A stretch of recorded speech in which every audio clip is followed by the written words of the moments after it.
Hola, physics friends, and welcome to Thermodynamics practice problems number 1. I'm going to take this video and we're going to go through all of the questions and how I would solve them, the techniques that I use, or the conceptual understanding that I have that leads me to the answers that I've got. Let's get started. The first one, can outer space, a vacuum, have a temperature? Why or why not? The answer is no, it cannot. What temperature is how fast molecules are moving. So this is a little animation that if I add heat into this system, you can see the temperature going up, 79 Kelvin, 86. It's climbing, climbing, climbing. Now, I can add a different material in there, like argon, or, there's argon, water. No, that's oxygen. So you'll see that these are two molecules together, so maybe they have different masses. And if you've got different mass, you have different inertia, you have different, when molecules collide, there's different momentum exchanges going on, and you have water,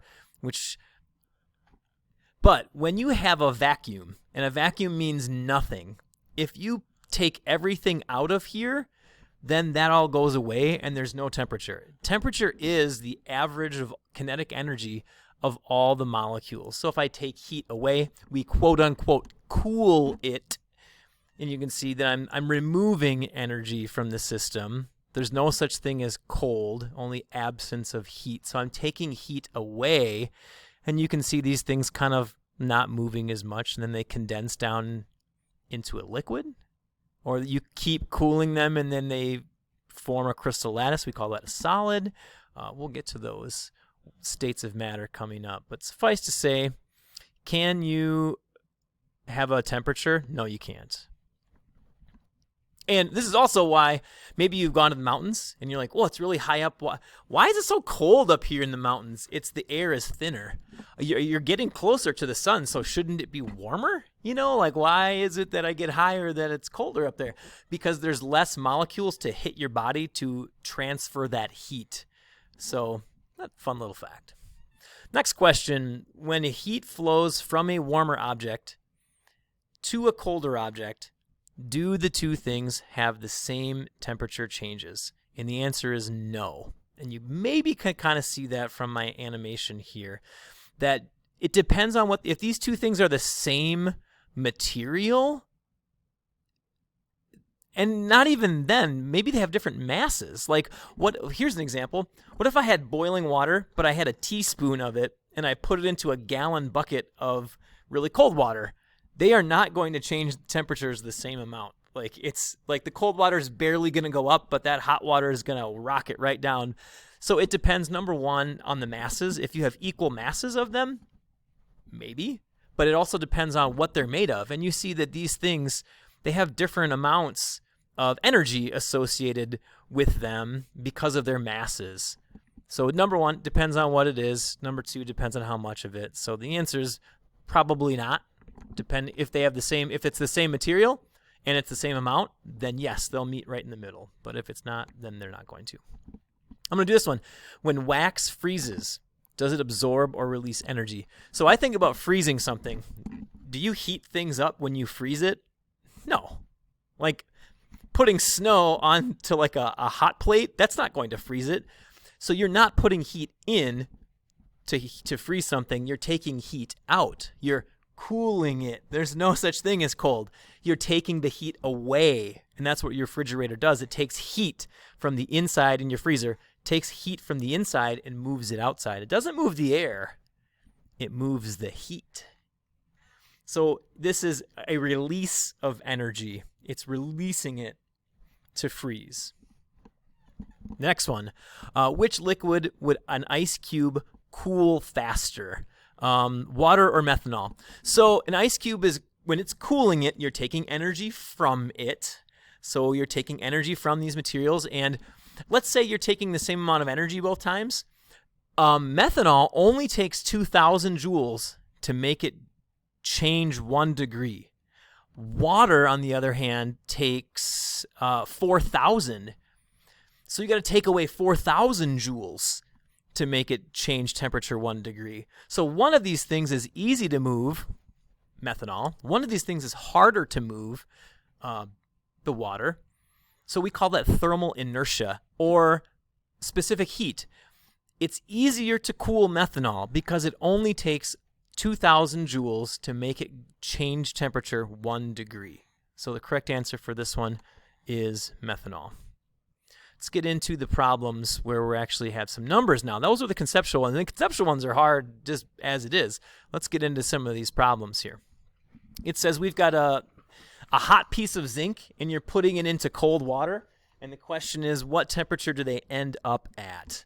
So the way I'm going to approach this problem is I'm going to say that the heat lost,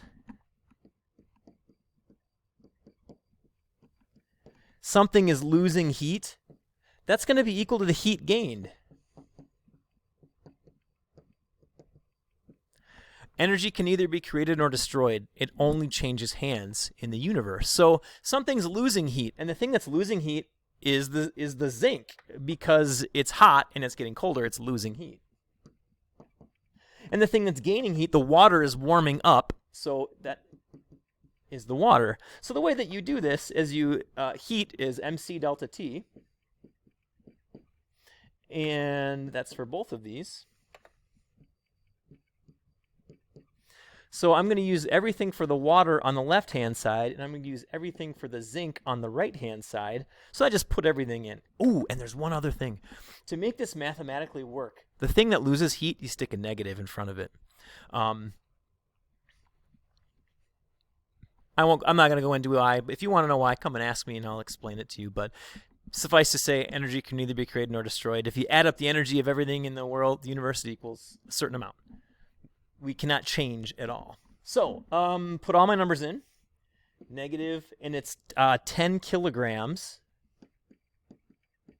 The zinc has a specific heat of 388.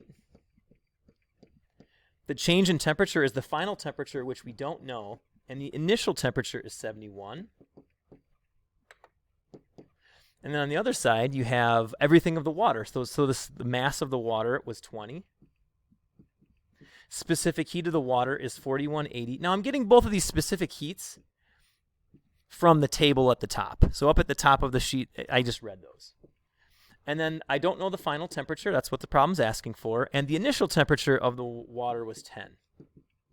So I'm going to do a little bit of, I'm going to skip over quite a bit of the math, actually. I'm going to take 20 times 4180, which is like 83,600. And then I'm going to distribute it. And I'm going to do the exact same thing over here, 10 times 388, and then I'm going to distribute that. And I'm going to move everything with the TF to one side and everything that doesn't have the coefficient to the other side, and then I'm divide by what's in front, and I end up with a final temperature of 12.7 degrees Celsius. And I ask myself, does that make sense? Does it make sense that if you put something that is 70 degrees in water that's 10 degrees, that they end up at 12? Yes. Number one, it's always going to end up in the middle. Like, the hot thing's going to get cooler and the cool thing's going to get warmer. So number one, it is between 10 and 71, so that's good. And number two, water's super hard to heat.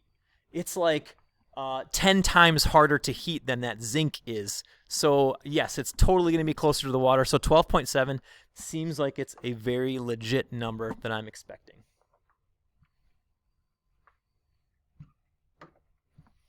Number 55, same idea. Something is going to be losing heat and something is going to be gaining heat. And the thing that's losing heat in this is going to be the tungsten. So I go mc delta T of the tungsten is going to equal mc delta T of the water. The mass is, be careful. These are grams, so you want to make sure it's 0.1 kilograms. We don't know the specific heat of tungsten. I think it's letter T, actually. And then the change in temperature, there's a final temperature, which they give you is 21.6, minus the initial temperature, which is 100. And then the water, this is 0.2 kilograms, the specific heat of water, and then the final temperature minus the initial temperature. So just doing a little bit of mathematical hand waving, and I get the specific heat of tungsten is 170. And that's joules. That's how much energy it takes to make 1 kilogram of that substance go up 1 degree Celsius or Kelvin, because going up 1 degree Celsius is the exact same thing as going up 1 degree Kelvin. And then lastly, my last problem, number 59, it says you're putting a heater inside of this, and it's heating up the water and it's heating up the glass. So it wants to know how much time it does to do this. And then the hint that I gave you is that 1 watt is equal to a joule per second. So if we could figure out how many joules it takes to heat these up, this is giving 300 of those joules every second. So how many seconds does it take to equal the total amount of heat? So let's figure that out. So the heat required to raise the water, MC delta T. So the mass of the water, they tell you, is 250, so 0.250, the specific heat of water, and the change in temperature. We want to take it from 15 up to 100, so the final temperature is 100, and the initial temperature is 15. So this is how much heat it takes to raise the temperature of the water. It's like 88825 joules. And then how much heat for the glass? Same thing, MC delta T, that the mass of the glass is 0.3. The specific heat of glass, again, I got that from the table at the top, is 840. Fun fact, this is why bartenders put ice water in glasses before they serve drinks to people, because they don't want the glass to warm up the drink before it gives it to the people. They want, you can cool down, or you get frosty mugs. Maybe you've seen that if you go to A&W or something like that. And then 100 minus 15. So the amount of heat that it takes to raise the glass is 21,420. So my total amount of energy that it takes, add these two numbers together and you get 110,000.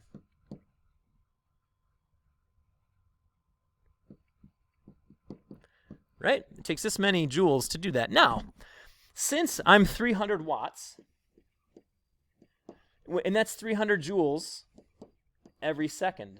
So what I'm going to do, I'm going to flip this upside down, and I'm going to say in every second, because I want to know time, that's 300 joules. So I'm going to do a little fancy dimensional analysis here. So how many seconds does it take for 110,245 joules? This cancels that. And you know what? That seems like a pretty big number. So I'm going to do one more dimensional. I'm going to change seconds into minutes, because 1 minute equals 60 seconds. So these seconds cancel with these seconds, and I'm left with minutes. So if I take 1 times 110,000, divided by 300, divided by 60, I get 6.12. 6.12 minutes. That's how long it takes. And it's going to take longer because the heat you put in there doesn't all stay there. And it's even more complicated because the hotter you get it, the bigger the difference between the temperature of in the glass and out the glass, the faster it's going to leave. So it is a tricky problem. But if in a perfect world where you don't lose any heat to the surroundings, it only takes 6 minutes. In reality, maybe 12, maybe 15, I don't know. Going to be a little bit longer. Thanks for watching, kids, and we'll talk to you later.